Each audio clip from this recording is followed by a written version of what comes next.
ஆய்வுக் கூட்டத்தில் பெட்டிஷன்லாம் கொடுக்கல.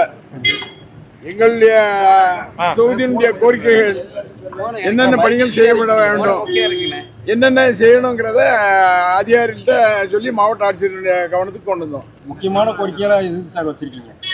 முக்கியமாக வச்சது ஒன்று என்னன்னா, திருச்செந்தூர் கோயில் அது பாதாள சக்கர திட்டத்தை ஏற்கனவே மாவட்ட ஆட்சியரோட கொடுத்துருக்கேன். அது இல்லாமல் வர்ற கார் பார்க்கிங்கு உடனடியாக பண்ணி கோயிலுக்கு போகிறதுக்கு வழி பண்ணுறதுக்கு வழியை கேட்டிருக்கோம்.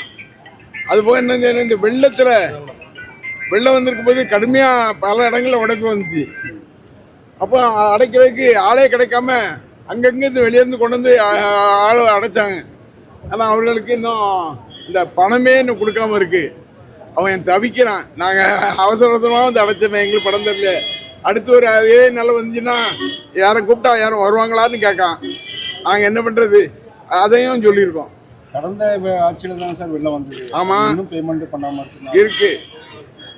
அதுதான் அவங்களுக்கு ஒன்றிய அரசாங்கத்திலேருந்து பணம் வரல, வராமல் போட்டு கட்டுப்பாடுபடுத்தினா எப்படி இது பண்ண முடியும்?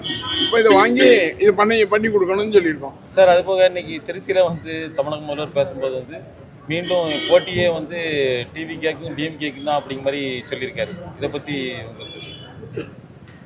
திராவிட முன்னேற்ற கழகத்துக்கு போட்டி எந்த கட்சியும் இல்லை. ஒரே கட்சி திராவிட முன்னேற்ற கழகம் தான். அதுக்கு போட்டியா எந்த கட்சியும் இல்லை.